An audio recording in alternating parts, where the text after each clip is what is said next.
everybody. It is such a pleasure to be here this evening. It's something I've been looking forward to for so long. And I just want to welcome all of you. It is an honor to welcome you to the last event in the University of Chicago Creative Writing Program's Festival Literary Arts Lab 2021, a radical and beautiful experiment in creating literary conversation across the air. It has been an absolute joy to be in the presence of so much literary intelligence after many months of what felt like drought in my own immediate literary life. I want to thank all of the people who've been part of making this happen, especially Jessie Haley, Starsha Gill, Suzanne Buffum, whose brilliant conceptualization of this festival is what set it all in motion, John Wilkinson, and the rest of the wonderful creative writing faculty here at the University of Chicago, whose words and work we've been hearing over the last several days. And then I want to thank the participants in the festival. It's just been glorious. I have pages of notes from all the events, ideas, and bits of language to turn over in the weeks to come. Thank you for bringing your thoughts and your work here. And I want to thank the audience who have been coming to our different events and effortfully making a literary community of readers and writers here with us. It is beyond an honor and a pleasure to be welcoming Valeria Luiselli here to give our annual Kestnbaum lecture and to get to be in conversation with her. I want to just take a minute to recognize the Kestnbaum Writer in Residence series, which is made possible by the Kestnbaum Family Cultural Activities Fund, was created in 1967, and the Kestnbaum Writers in Residence program is one of the highlights every year for us. It's been a way that we've been able to bring incredible voices to our campus. Marlon James, Edwin Stantikad, Jhumpa Lahiri, and now Valeria Luiselli. The members of the Kestnbaum family are generous supporters of the university, and I always like to recognize Kate Kestnbaum, and her daughter, Ellen Kestnbaum Daniels. Thank you once again for your ongoing investment in the students and faculty at the University of Chicago, and all your family has done to facilitate evenings like this one and a greater connection to the arts.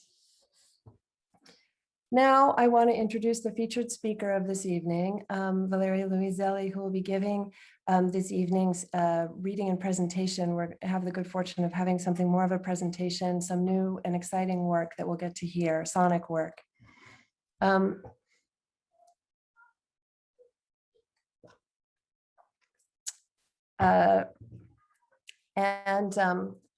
so happy to see Maria Wolchin in the chat. I'm coming to something about the Young Center for Immigrant Rights, but we're so glad that this event is supporting the Young Center for Immigrant Rights, and I will get to that in just a minute. I know that many of you present here this evening have your own vital relationships to the astounding work of Valeria Luiselli, whether it's that you carry Tell Me How It Ends around in your backpack like a talisman of possible comprehension and hope of a new hemispheric understanding, or that The Story of My Teeth made you laugh out loud and that you're still trying to figure out how she wrote a novel in collaboration with the workers at a juice factory, or that when you saw the news of her many prize nominations and awards and her winning the MacArthur, you thought, all right, or that you remember the midnight hour when you at last closed Lost Children Archive. Would you finish it or would you wait? At last you would finish it. Or that you taught her first collection, Sidewalks, her first essay collection, its Spanish title, Papeles Falsos, and watched recognition dawning across the faces of the students as they traced the underground lakes of Mexico City in her company. An extraordinary, generous, profoundly literary and artistic and sonic spirit animates all this work. And I'm really grateful for Luiselli's presence on my shelves, in my classes, in my inner life, and here with us this evening. Valeria Luiselli is generously going to share new work with us this evening, a sonic portrait from her project Echoes from the Borderlands. And then we're going to have a conversation afterwards. I'll be asking some questions, and if you type your thoughts into the chat or ask your questions in the Q&A, I'll pick up on those and pull them into the conversation. The last thing I want to tell you is that Luiselli's books are for sale through our seminary co-op bookstore, and we're very happy that 20% of all book sales of her books will be given to support the Young Center for Immigrant Rights. I think we'll have the links for the Young Center for the incredible work that they're doing, and we are so kind of pleased and proud that this event can be part of a collaboration for work that we really deeply believe in. We can talk more about the Young Center in our conversation. But now I'd like to get out of the way and have some sound, and I look forward to our conversation in a few minutes.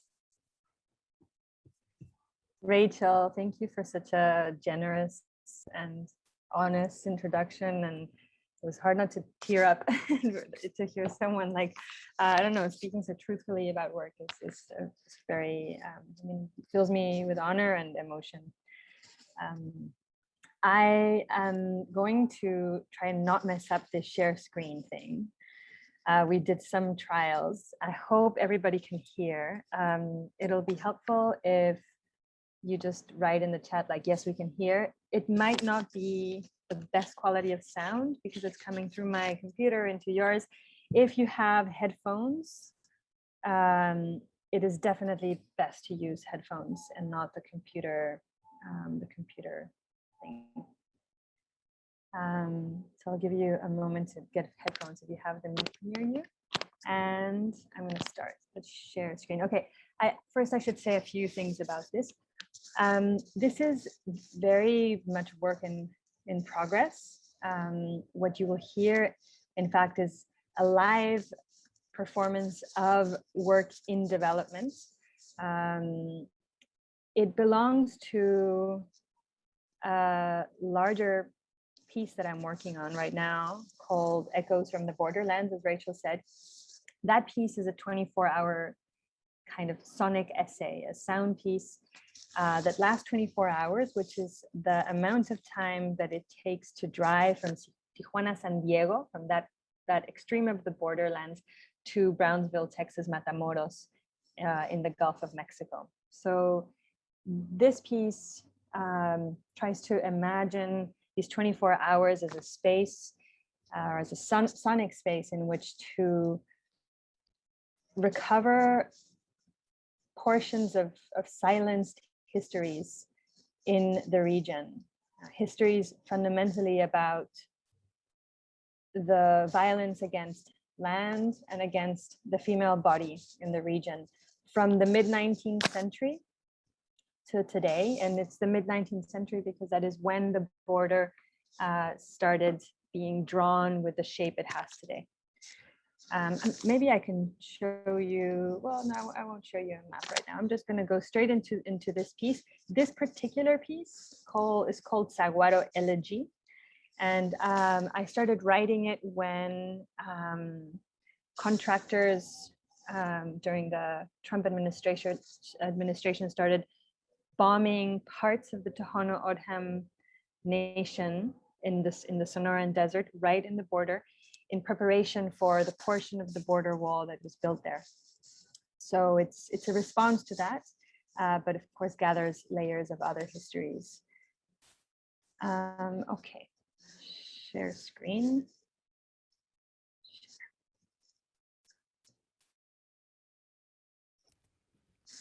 Let me know if you can hear. We can't hear anything yet. My entire adult life has been. There we go. I'm gonna check the chat to make sure that people can hear.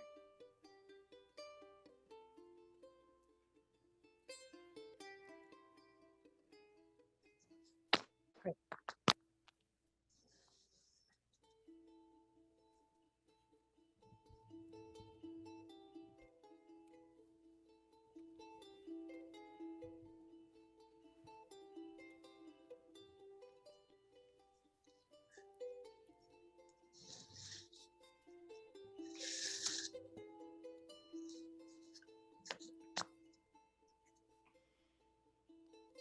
Family lexicon. Maybe this is the place from which most women can engage in political thought and produce creative work. I cannot look at the world from the vantage point of a free, solitary gaze. That would be mere literary artifact.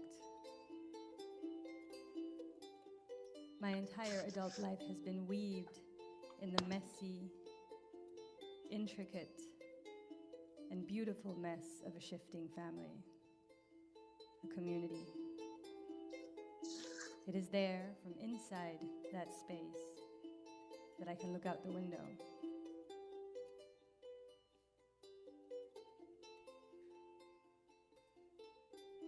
But still, when you look out the window, you're just you looking out the window.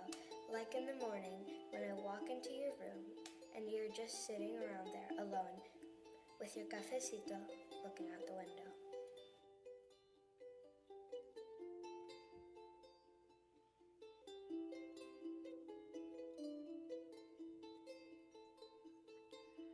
What are you most afraid of in old age, Ma? Perder la mente.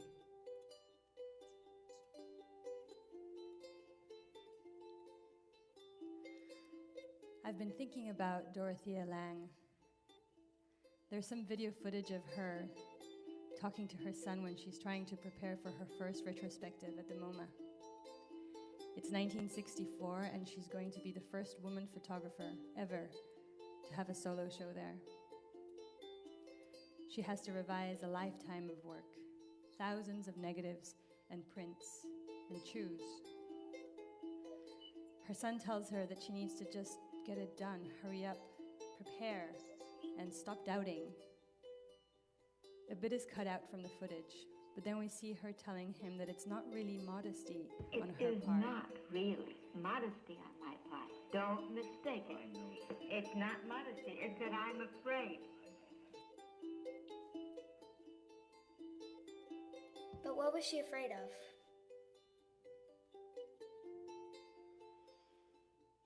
I don't think she was afraid of anything in particular. Maybe not getting it right, not going deep enough. I'm not sure. Well, I don't know what I'm afraid of. Maybe as you grow older, you will know. I'm afraid of my relationship failing, afraid of not being able to protect the little ones, afraid of losing touch with myself. I'm afraid of not being congruent.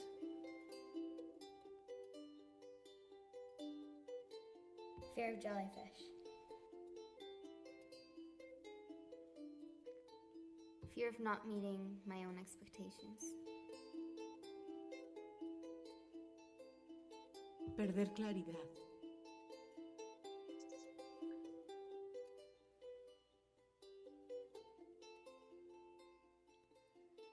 Fear of people and things disappearing.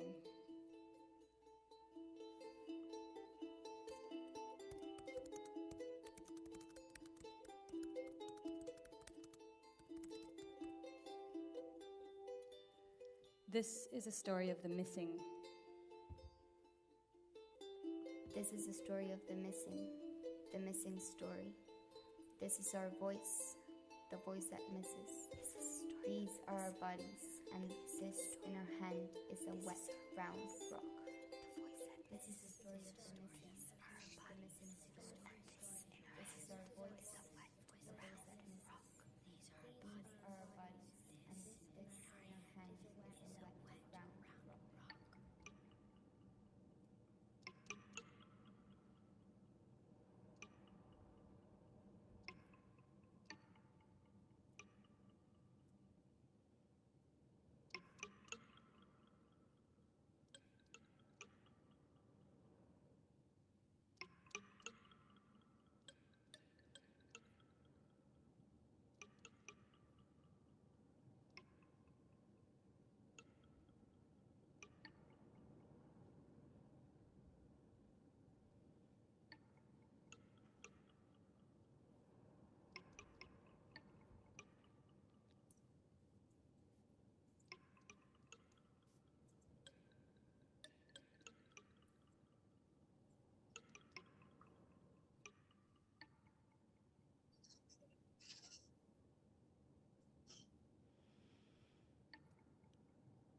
under a full moon,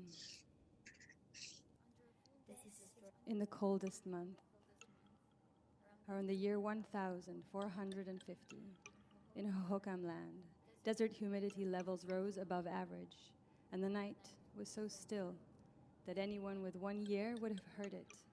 A saguaro on a hill grew 0.001 millimeters, just enough to crack the crust of earth above it, a green bump, a swell, a ras de suelo, a new mole in the skin of the land, then a splash of lichen, slow and small and yellow, on the surface of a red rock, completed an expansion cycle and hissed, or maybe sighed, like a relief. Lichen growth is so slow, so difficult, it's measured in inches per century. A tarantula then lost a fang, a pronghorn's rump-patch tensed and rose, a bat shat in mid-flight, and a coyote bit into a ripe tuna, immediately spat it out, thorn-pricked palate, then raised his leg, pissed out of spite, on a small creosote bush and disappeared, limping, gasping, back into the black.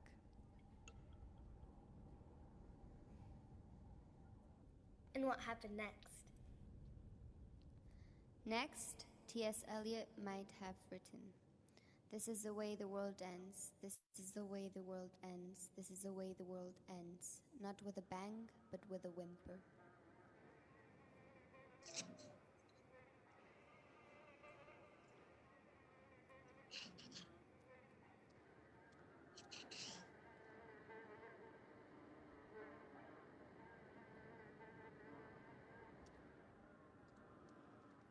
Telling is exhausting, but it must be told. How the world has always been ending, always in cycles of violence, how it is always ending.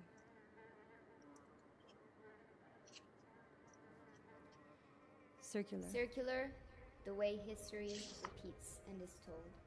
Circular, like the stories of men defeating men or being defeated by men. Singular protagonists of triunfo or failure, made historical, made interesting, by virtue of repetition, Rumor. convention. Circular. The head of cabeza de vaca, Redonda. a traitor, chronicler, Curandero. who around the year 1520 traveled through what were once Hohokam lands, a compass for direction, an hourglass for time, Astrolabios. for location, to find gold, gold for the emperor. Francisco de Coronado, feverish for the 7 cities of gold. Nuño de Guzmán and his nephew Diego de Guzmán, voracious slave raiders, Ran in the family. took 200 men in the year 1533. 200 men to put to use. Always gold, always what they wanted back in Spain was gold, not a metaphor, either gold or gold. But instead of gold, there was Adobe, mezquite, piedras, rocks and voces.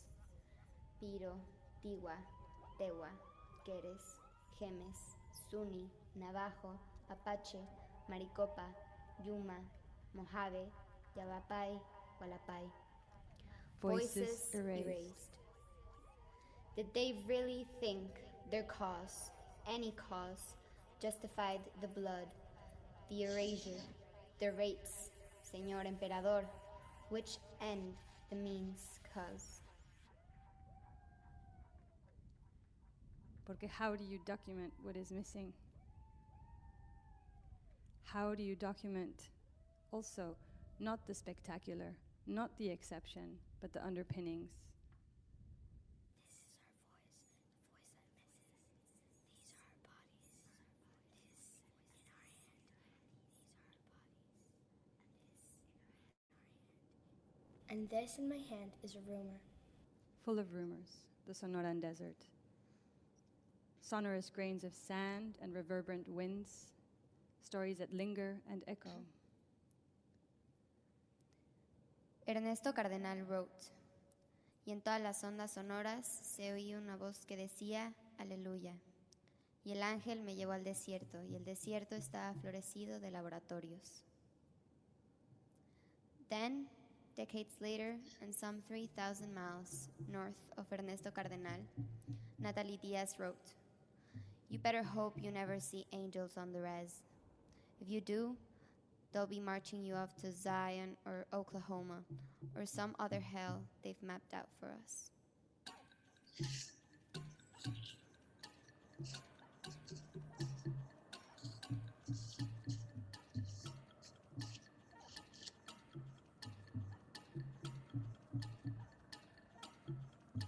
So we went to the desert lands to look for them, either angels or laboratorios, or even the meaning of Oklahoma, which is part of the US and was once part of Mexico, but was once not at all parted into any specific brutalized way of belonging.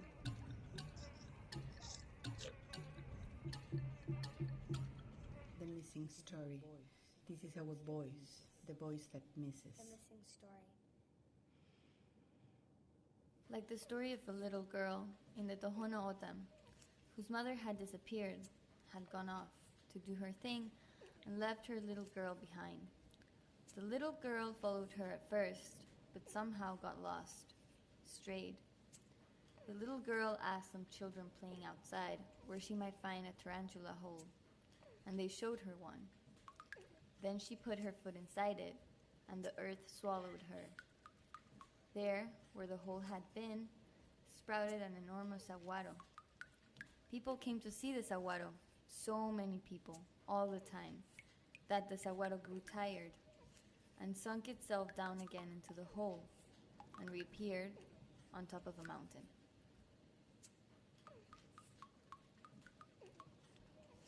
And that's it? That's a story?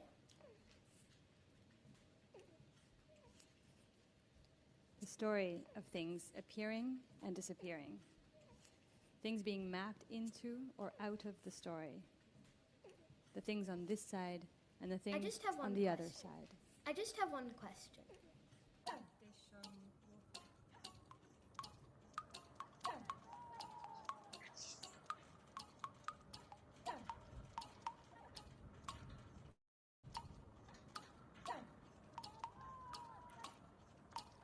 We continued to look for them. Angels, saguaros, the stories, the reasons. And in the deep, sharp canyons of the Chiricahua Mountains were only echoes. 25 million years old echoes. Some angry, some pájaros, some sad. Further east, in the town of Shakespeare, New Mexico, we found men with mustaches, a windmill, some abandoned buildings, but mostly men, angry and sad, windmilled. Like I said Natalie Diaz, no Indian I've ever heard of has ever been or seen an angel. I just have one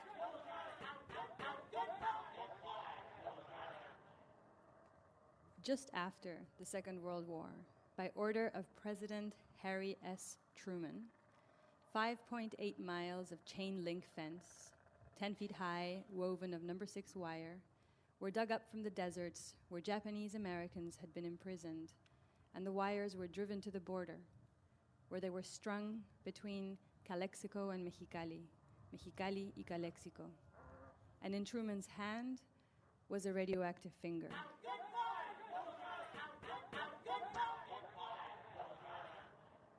Then in the year 1990, George Herbert Walker Bush approved 14 miles, parting the sprawl of San Diego and Tijuana in two. And in his hand was an all-knowing index finger.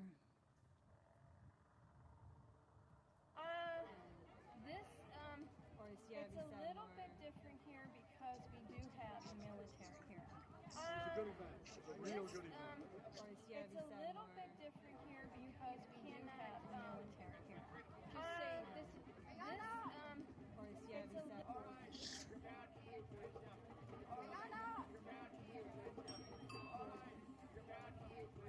And then there's some friends I have. I don't know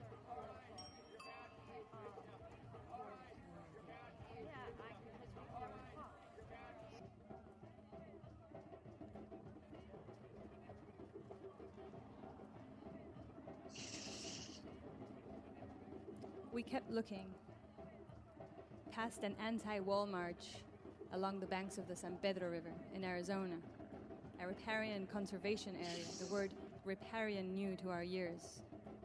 We're a crowd of people, mostly Aryan, as in Caucasian, as in festive, as in however eco-activists had gathered in an orderly fashion to protest. A young woman awkwardly wore a penacho and pranced around. An older woman paused and reflective, named Janine was from Seattle, told us she was protesting the wall for environmental reasons, but also political reasons, said her 2 reasons went hand in hand, 2 by 2, like the elderly couples in the protest. Though there were also some lonesome photographers, men sitting on folding chairs, probable academics, a dog, and even a stray Canadian, friendly and freckled. But there was not a single angel as far as we could tell. After the protest, there was a nudist picnic by the river, where maybe there would be angels, but we were not invited. Can I ask my question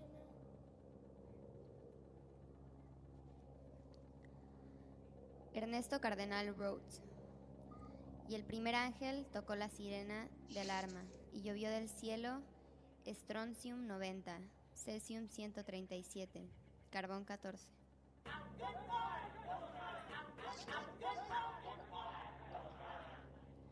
William Jefferson Blythe III Clinton, Bill, signed Operation Gatekeeper, Operation Hold the Line, and also Operation Safeguard in California, Texas, and Arizona, respectively. So more barriers were built across the desert lands, repurposing, this time, helicopter landing mats from the war in Vietnam, turning them into bollards, poles, verticality, while in Bill's hand was a predictable, smokable, horizontal commodity, just an inch longer and a tad fatter than an index finger. Quick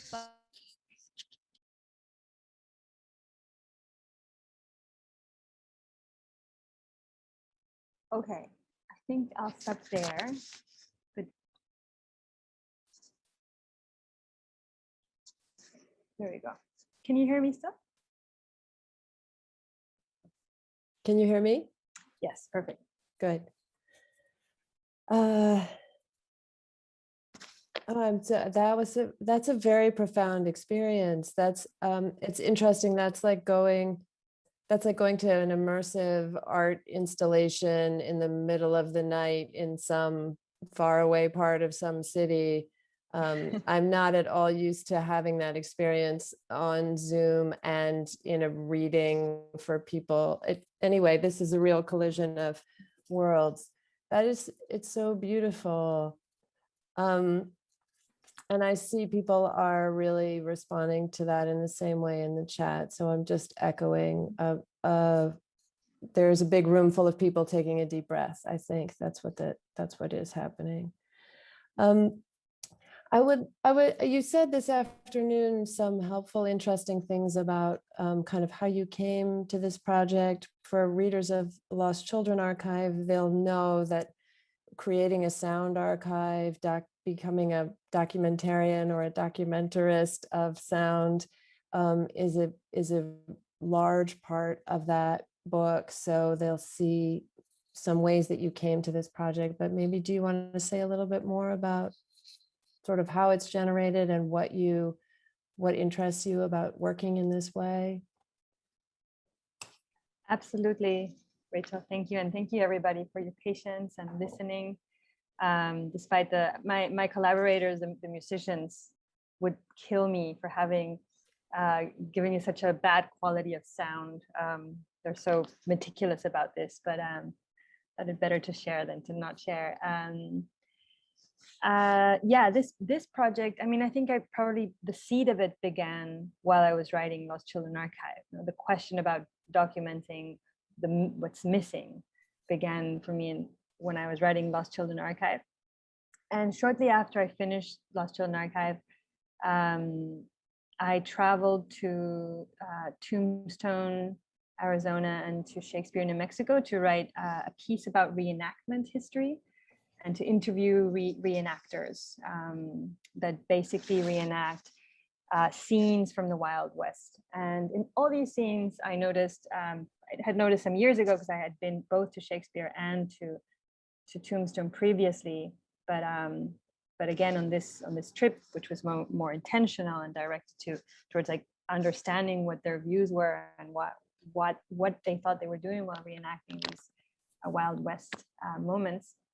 I'd noticed that Mexicans and Native Americans and African Americans were completely absent from absolutely all the representations of history.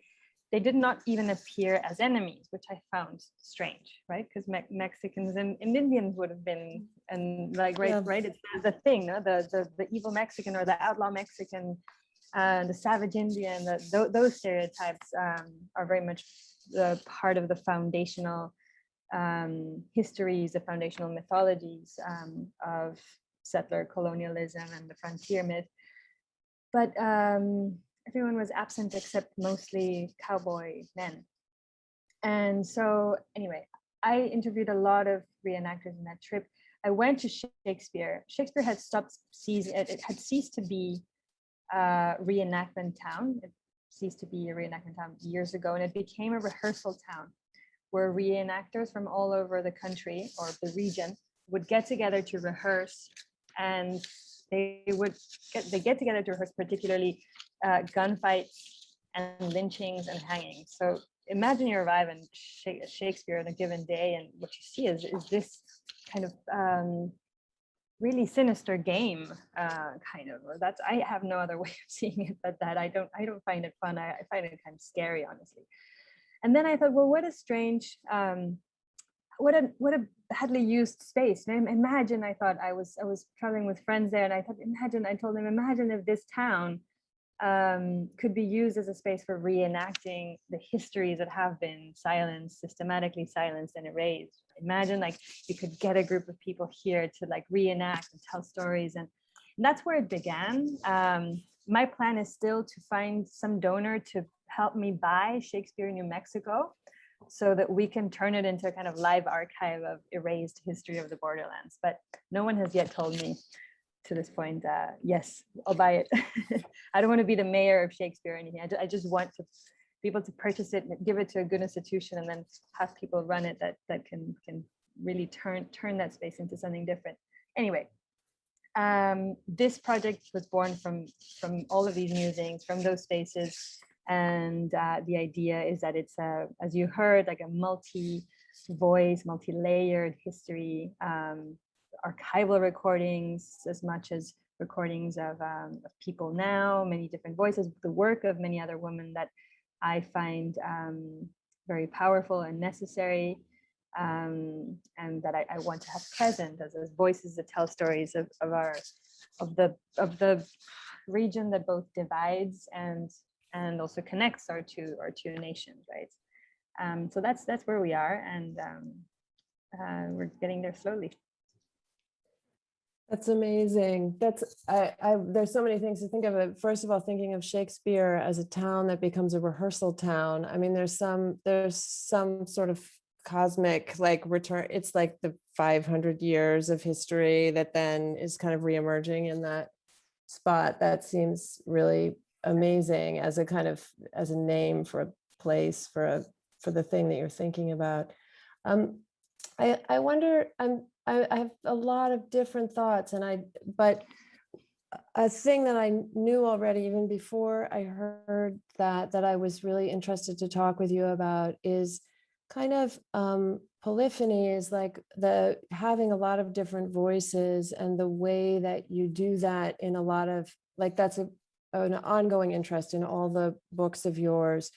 There are these different ways of having voices emerge, kind of very intimate voices, the close voices of family, and then also lost voices, voices of other writers, and it happens a little bit differently in different forms. Like not in Tell Me How It Ends, there are kind of voices of the children in certain ways, and then in Lost Children Archive, there are voices of children in other ways. And then it was very profound having a long engagement with those two books of yours to then hear some related voices in this sound piece and think almost to feel a kind of recognition, like, oh, this is what they sound like. Like I've been listening to these voices, but there's a new kind of sound to them. And I wonder if you just would say a little bit about voicing and how what it feels like to you to be working in this medium or maybe in those other books. Yeah, that's a great question, and I think you pick up some of the question that I was seeing on the chat, and I'll try to gather those two. Yeah, the multiplicity of voices is, I think, for this project essential.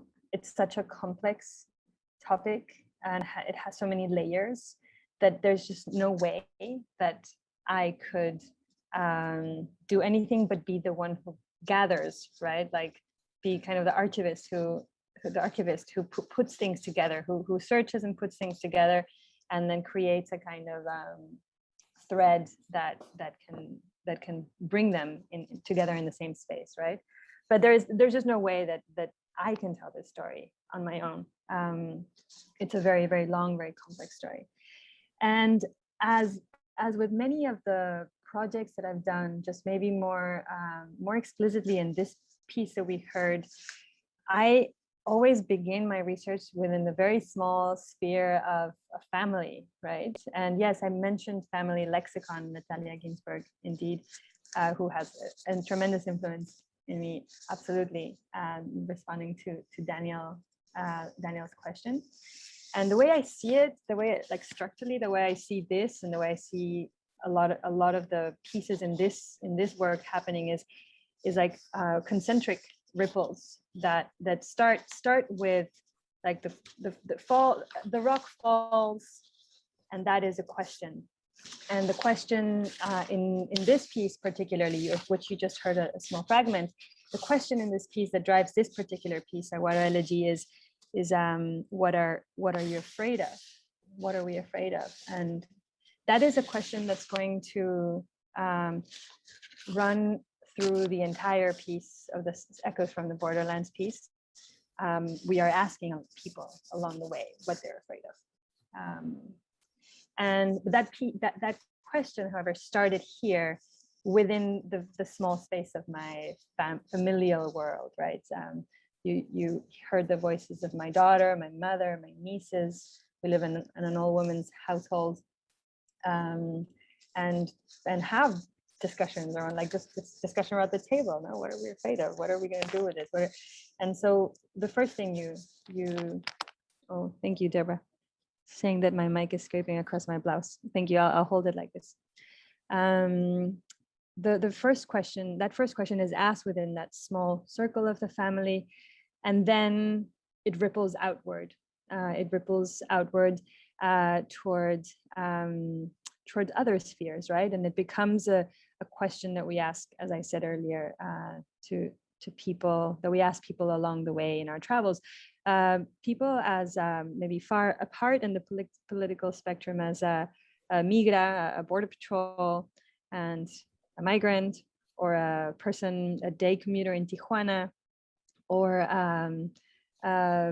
National Park Services in Texas, whoever really. I mean, the also fun thing about this project is that we don't know what we're going to find along the way. So a lot of it is just no blueprints, just a couple of questions, and also just listen, like not going on any of these trips to the border region with a very clear idea, to impose an idea on it, but rather just to listen when we're there.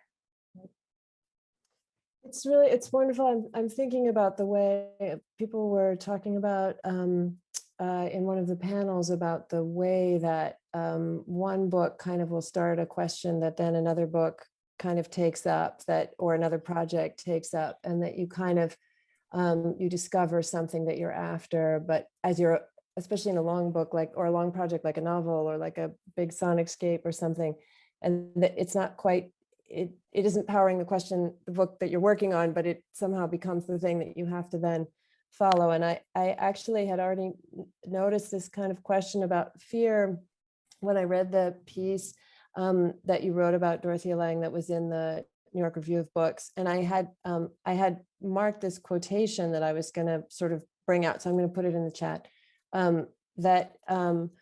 That was toward the end of that piece. That was really, I thought, really wonderful. And it seemed to bring together that I heard Dorothea Lange it was amazing to hear her voice then. That was a great moment where you overlaid the voices, and I want to talk about that too, because that's also something you do in your fiction, I think, is like kind of have one voice kind of take over from another voice. And so that like in Lost Children Archive, like the narration changes whose voice it's in. And I loved hearing her voice taking over in that. But anyway, this thought about fear as a way of giving shape, I thought was really interesting and powerful. And it seemed, especially this last part, fear is a specific form of intelligence that comes when hindsight, insight, and foresight collide. And I just found that very illuminating, because it's something that I talk with students about a lot, which is, how do you end a story when you don't know the end of the story? Like when you're writing in the middle of something and it's too big for you and you want to take account of it, but you can't give it a formal shape because it doesn't really have a formal shape, which is why I teach Tell Me How It Ends over your book over and over and over again, because it's such a brilliant response to that problem. And then I felt like Lost Children Archive was another brilliant response to that problem. And now I feel like this new project is a third brilliant response to that problem.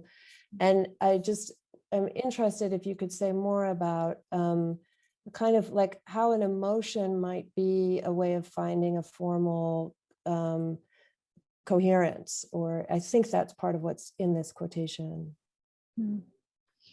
Yeah, that's a complex and beautiful question. I mean, I think that I think everyone here has felt fear, of course.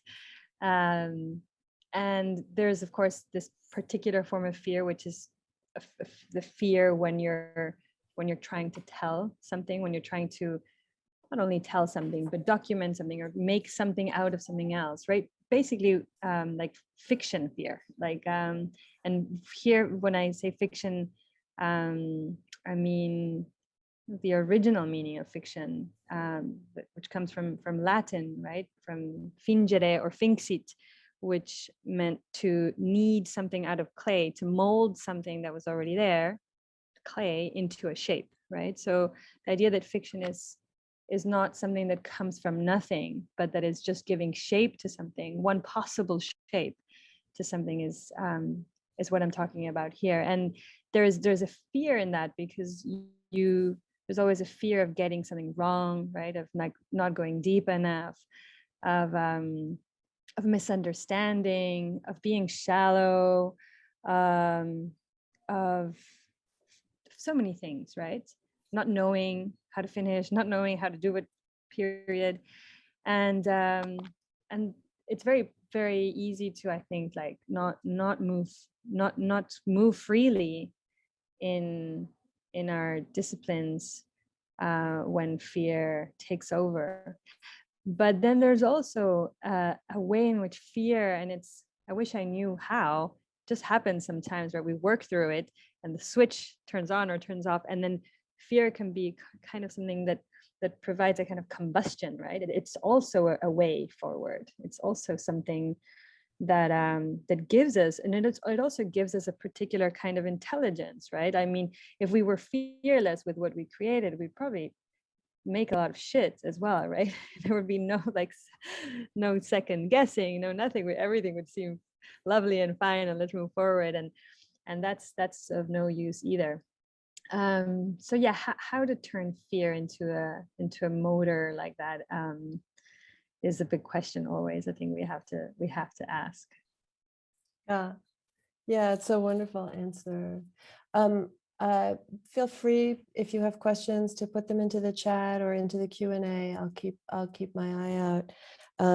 But picking up on something that I was thinking about, kind of kindred spirits for you, like the people you read who are important. I know Hannah Arendt is somebody that you go back to a lot. Obviously, Walter Benjamin's kind of archival impulse seems very related to things that you do. Dorothea Lange makes total sense to me as another person, and Natalia Ginsburg also. I see the and I was thinking about this sort of moment that, to me, there's this kind of efflorescence in the 30s that then is kind of goes underground in a way in the 40s, but is never totally lost, comes back up in the 50s and into the 60s. Women who, especially, but men too, creative people who are kind of up. I guess I'm thinking about Tina Modotti, and then about like Elena Poniatowska. Is she a person for you? Or like sort of people who are thinking about different ways of documenting that region, that the borderlands and what extends beyond the borderlands. Yeah, and I might say that Dorothea Lange, for those of you who may not know her work so well, if it surprised you that she came up in the Borderlands piece, she actually documented the border very, very, very well. I mean, not only during the Dust Bowl migrations and the border region during the Dust Bowl migrations, also the border in another sense, the border that permeates the entire country, that's kind of the movable border, the one that is about removal and detention and incarceration, the kind of borders within the country, right? So all the incarceration spaces. And she I think perhaps produced the most important document of the Japanese internment camps that we have. And that archive was not public until very recently. I don't remember the exact year, like I don't know if 2016 or 2009 maybe. And she also documented the arrival of the first Mexican braceros, agricultural workers that came in to replace labor, basically to labor in camps where their work was needed because people had gone off to war.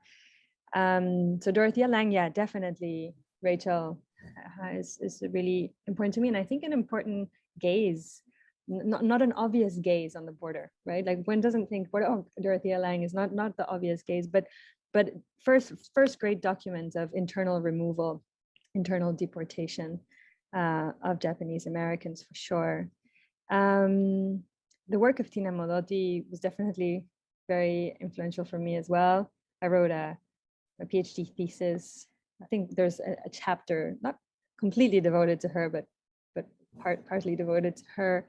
And the work of photographers in general. I'm not a photographer, but I take photographs along the way as part of my method, my process, my way of organizing my own thoughts. And I observe a lot of photography. I see a lot of photography while I am working. I guess because that's how our gaze is best trained, right? When we can see something through the eyes of someone who sees more keenly than us, and understand perhaps how to attune our gazes to the world. Yeah, I think it's the training that we need, right? Yeah, I think that's great. I want to make sure we have a moment to think about the Young Center and the sort of current world, just because I know that you've done many projects with them. It's the Young Center for Immigrant Children's Rights. For people who are not familiar with it, is a wonderful organization that helps to accompany children who arrive without adults. And there's more information about that. I think it's already been put into the chat if you want to find out more about that organization. And it's something that you have helped me very much to think about sharpening both our gaze and our language in how we talk about children arriving as they do. And I'm noticing again in the headlines all the kind of all the bad language that obscures the things that are really happening. And so I want to open that space and see if there's something you want to say there. Yeah. Now, I think I might play a tiny little clip of something that's old, but that is going to be part of this project too. Just because, okay, let me just give me 30 seconds. Yeah, thanks, Jesse, for putting the information in. Go ahead. This is super rough, raw sound that's not been processed by my amazing collaborators. By the way, everything you heard that's like really well done is really well done, not because I did it, I just write. I have very good collaborators who do all the musical and sonic part of this. And I'm working with a Mexican musician called Leo Heiblum, and someone else who's doing a production and sound called Ricardo Giraldo. And that's why it's going to sound so good. What I'm going to play you now, I recorded in the car with my phone, so it doesn't sound well, but I think it responds to your question in a great way, and to this question and to an earlier one, Rachel. So share sound, share, and then From Mexico to Texas. Here. Because Texas is very close to Mexico. I'm sure that you know that, do you? And because of the situations in their household, or war, gangs, and blah, blah, blah. Like, you know what I mean? So, a detention center is sort of like a jail for children and adults and teenagers, where they take apart the families and send them to detention centers. Why? Because they're mean people. But they are mean, the government, no? See, but I want to explain these, please. Yeah, we won't say anything, don't worry. So they ask them questions, and they are very violent to them and very rude. And so we actually don't really know why they take them. They just don't want them in the U.S. place. And this only happens to the ones who don't have, and also people immigrate. I immigrated countries, but I did it over plane, so I am... Turn right onto Riverside Drive. Okay. Yeah. I think you're muted. I don't know if there's something that you wanted. Yeah. Yeah, I mean, how do you explain to children as well what is done to other children, right? And how do children explain, like, how do, the burden of living in a world that for a child is unexplainable, right? Like, why do they do that? Actually, we don't know why they do that. And I don't exactly know why this is. And it's, I think that is also our task, right? Our task in writing. And I've been working closely, or as closely as possible with the Young Center since I heard about their work, had endless conversations with Maria about how to be able to engage in work. And one of the things that we tried out, it was, I think, 2018. Maria, you might correct me if I'm wrong, or 2019. Although it hasn't been happening now during the pandemic, but I hope to restart this idea when the pandemic ends, which is a series of creative writing workshops in detention centers for kids. Partly with just with this one idea in mind, which is if this generation, this particular diaspora of children, teenagers, is given the instruments for writing their story eventually, not now, not while they're in a detention center, because that's dangerous for them. That's not it's not the best moment or place, and also they're very young. But if they're given instruments, people belonging or to that diaspora, people who form part of this diaspora, who will in 10 or so years start becoming adults, some of them will end up writing, hopefully many of them will end up writing about this experience, about this violent cycle of history, right? We hope there's going to be poems and movies and discourses and all kinds of versions. But in the meantime, before that generation reaches a moment and an age and a circumstance in which they can really write that story, I think it is the duty of everyone else who is far away, so close from that, at whatever distance they are, to leave behind a version, a testimony, right? Because nobody can write in the vacuum. Again, fiction is something that you mold out of something that there is. So there has to be something. There has to be, everybody has to leave behind like an archive of sorts that others can then refute or use, move around, but there has to be something, right? And that is what I think in the meantime you're doing. That's a beautiful idea to, I often think about that little piece of paper that the child in Tell Me How It Ends has brought, which is it's his archive, it's his document, and it is going to save him because it proves the legitimacy of his asylum request.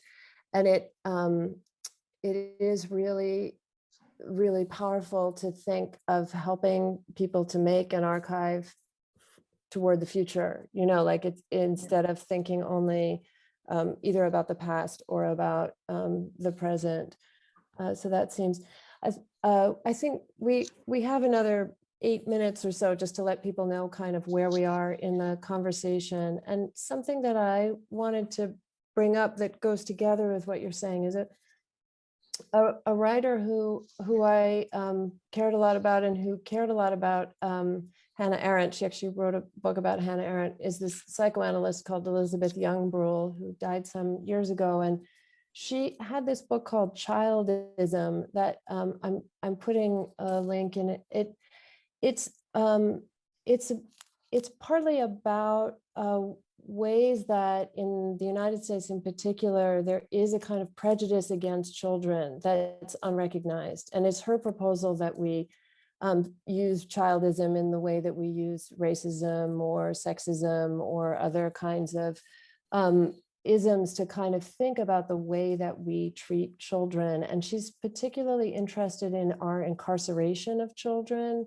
And I find it's kind of can be a helpful lens sometimes, or it's something that I'm thinking about again, wishing that I had a more complete engagement with this, that I think this sort of sense that it is to us to essentially discipline and punish children is, it runs through what's happening to children who are being shot in Chicago again this week, or to children who are being put into terrible kinds of detention. And it does clearly go back to the internment of Japanese people or people of Japanese descent in California, and to other kinds of incarceration that are so much a part of our history. And I do think it's a very powerful thing about the way that you're working with your children's voices, to kind of let the children themselves lead the way. It's something that I notice in us, in having our own children, that it's not even, I thought, oh, maybe I'll write toward their future. And sometimes I try to do that, but it's also like I'm writing, following them, like I'm trying to keep up with them as they understand the things that I can't yet name. And so I found that thing that you played so closely aligned with what I just found so beautiful and powerful in Lost Children Archive, of just like hearing the children's voices and letting them lead, like the poetry that they make, the way the words blur together, the things that they produce is really like, it's such genius, it's really, and so I wonder, I guess that was just a sort of constellation of thoughts that I was thinking to respond with. And I did also want to note that there was in the Q&A, Walton Mayumba brought in another person who I think is good to add to this conversation, which is Zora Neale Hurston and her work of kind of archiving, documenting, building stories out of voices, and also very much a person of the 30s who kind of got a start in the WPA, or one of her starts in the WPA, and then and also moved between fiction and anthropological and archival work. So thank you, Walton, for bringing that in. And I see Maria has written in something, which is great. It's what we do at the Young Center, learn the children's stories, which hold the key to whether they can make a case. And what's most important is what they want, not what we think is best. And the only way to learn what each child wants is to listen. Yeah, yeah. Yeah, I mean, there is a disregard. I mean, even the way that children are portrayed in like in kind of media, movies, television, no, unless it's very good television or very good film, there's always like this this just generic child, right? That's like innocent, and there's seems to be very little interiority and complexity. No, that I think it's probably related to kind of the myth of innocence that's very much present in the American psyche, you know, like absolute innocence. And but that's not the case with children. There's a complex interiority always. And I mean, I'm lucky to be around a lot of children, nieces, nephews, my own child, and the children that I've worked with translating for in court, and then children at the Young Center, not at the Young Center, but that the Young Center advocates for. So there's in these past years, I've been around a lot of children, and whenever I think that I'm going to be able to speak on their behalf, so to speak, I have children around me who correct me. And so, like for this project, the Borderlands project, there is a series. I think I showed. Let me see if it makes sense to show this image. Yeah, you showed maybe this afternoon the map. Yeah, the map. I can quickly show to the participants now. It might make more sense. They see a visual. Let's see. Yeah, I was thinking. Yeah, good. You can see it. If you could maybe zoom in on it a little bit, it will make it a bit bigger. Yeah. So the 24 hours start Santiago, Tijuana, and go to all the way Brownsville, Matamoros here.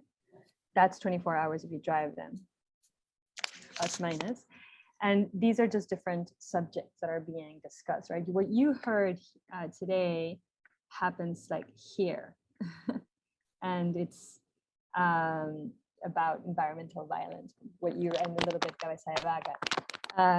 But there's many other things, and of course many of these intertwine and are repeated, right? They some of them are even like kind of leitmotifs, like the material history of the border wall, right? That's something that comes in and out all the time.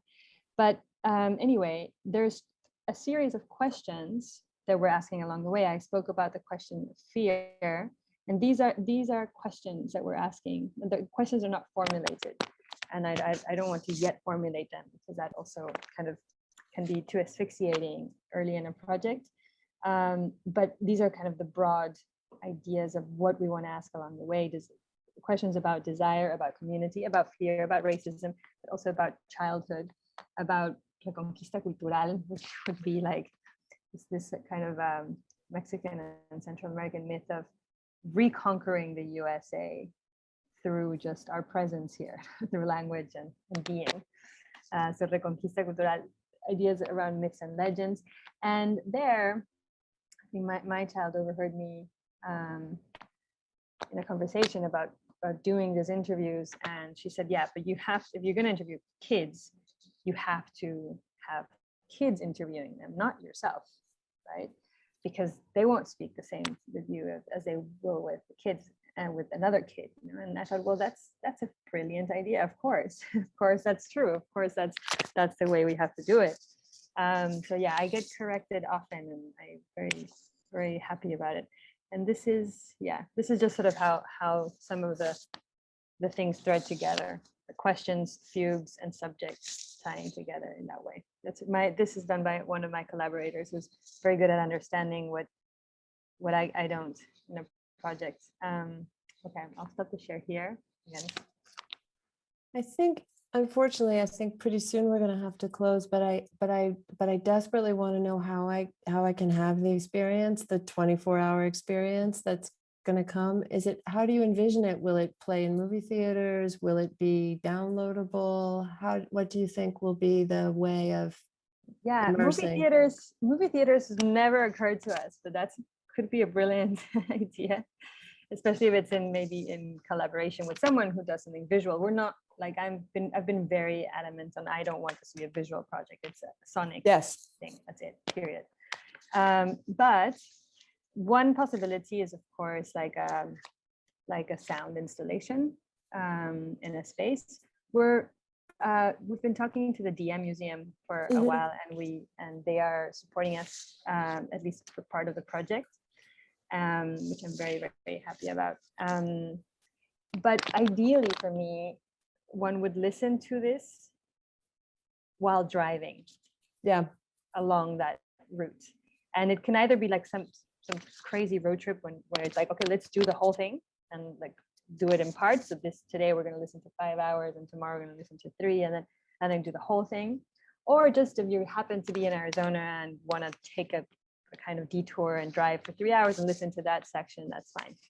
But of course, because it's just an MP3 file, although one of my collaborators wants to also make LPs, which would be really nice. Because we are publishing little chapbooks with the sound, right? So that the sound can be followed by a kind of libretto.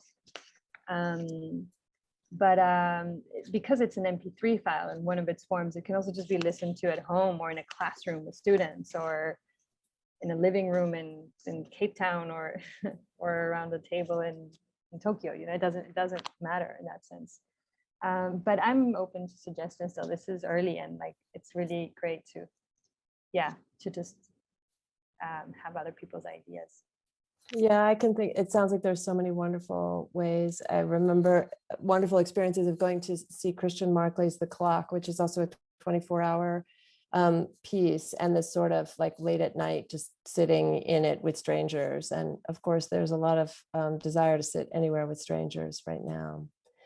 I can see that it's time for us to go. I think everybody has sent in their here's all the people loving this and thanking you so much. It's just really generous to share work in progress, and for those of us here who have loved your project so much and have found each one so kind of brilliantly synthetic, it's just thrilling to see what a next thing might be, and lets us all think more about that. And as a culmination of this festival, which was really about process and about sharing across different sounds and sites, it is really nice to have this at the end.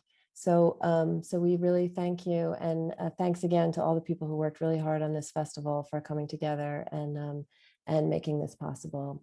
I hope that we'll have a chance to speak again in person. Thank you, everybody. Thank you very much for inviting me, for being here. Thank you, Rachel, for such a lovely conversation. Yeah, it was a huge pleasure. I really appreciate it. Thank you.